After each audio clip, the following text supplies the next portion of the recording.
আজ আপনাদের সামনে তুলে ধরব বিশ্বের ইতিহাসে আদালত কর্তৃক ঘোষিত সবচেয়ে দীর্ঘমেয়াদী 5টি সাজার ঘটনা। 1. সাময় পিতিয়াসো। থাইল্যান্ডের সাময় পিতিয়াসোকে সে দেশের আদালত 1989 সালে 1,41,078 বছরের কারাদণ্ড দেন।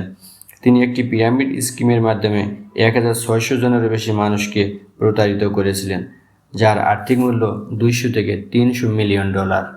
2.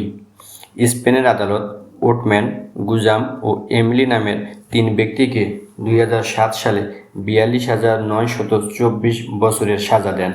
তারা 2004 সালে মাদ্রিদে বোমা হামলার সাথে জড়িত ছিলেন। সেই হামলায় 191 জন নিহত ও 1,800 জনেরও বেশি মানুষ আহত হয়। 3. শিশু ধর্ষণের অপরাধে 1994 সালে আমেরিকার এক আদালত চার্লস স্কট রবার্টসকে 30,000 বছরের সাজা দেন। 4. ধর্ষণ, অপহরণ ও ডাকাতির অপরাধে 1994 সালে যুক্তরাষ্ট্রের আদালত ড্যারেন মেলানফোর্ডকে 11,250 বছরের সাজা দেন। 5. যুক্তরাষ্ট্রের শ্যাম ওয়াইসকে সে দেশের আদালত 835 বছরের সাজা দেন। তিনি ন্যাশনাল হেরিটেজ লাইফ ইন্স্যুরেন্স কোম্পানির $450 মিলিয়ন আত্মসাৎ করেছিলেন। আদালত অপরাধের তীব্রতা বোঝাতে প্রতীকের এই রায়গুলো দিয়েছিলেন, কারণ কোনো অপরাধীর পক্ষেই এই সাজা জীবদ্দশা উপভোগ করা সম্ভব ছিল না।